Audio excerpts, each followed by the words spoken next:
الانمي ده مختلف، تعال اقول لك ليه.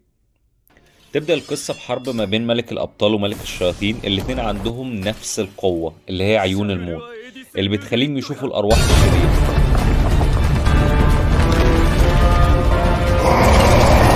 بيستدعي ملك الشياطين خدام الهياكل العظمية عشان تحارب البطل، ولكن بينتصر البطل عليهم، وقبل ما يهزمه بيعمل سحر انتقال وبينتقل فيه البطل لعالم البشر.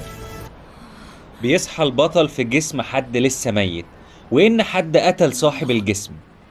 بيبص للعالم حواليه وبيكون سعيد إن العالم ده ما فيهوش حزن وإن الأطفال مبسوطين وبيلعبوا. وبيحاول يفتكر ذكريات صاحب الجسم ولكن ما بيفتكرش حاجة. بيقابل بنته وبترجع له ذكرى إن صاحب الجسم كان عارفها، وبيفتكر ليها ذكرى وهي بتضحك. بتاخده من إيده وبتهرب بيه من الشرطة وبتقوله أنت لسه عايش إزاي. بترجع له ذكريات جديدة وبيكتشف إن البنت دي هي اللي قتلت صاحب الجسم. بيهرب منها لبيت قديم، ولكن بيكتشف إن هو اتحبس جوه.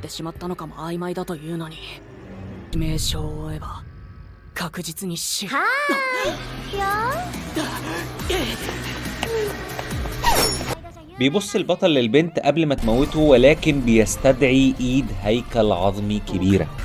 وهنا الصدمة ان ده اصلا مش ملك الابطال، واللي اتنقل هو ملك الشياطين. بيموت البنت وبيجي روبوت طاير شكله غريب بيبص عليهم. بعديها بتوصل منظمة غريبة مكونة من 8 افراد.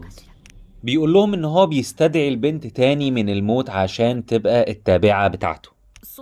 في اللحظة دي كله واقف متفاجئ، لأن البطل ما يعرفوش إن مفيش سحر في عالم البشر، وإن مش أي حد يقدر يعمل اللي هو بيعمله.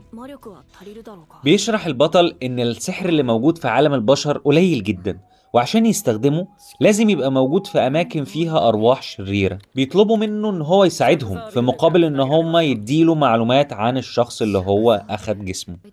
في اللحظة دي بتشوف رئيستهم إن في بيت بيتحرق وجواه مجموعة أطفال.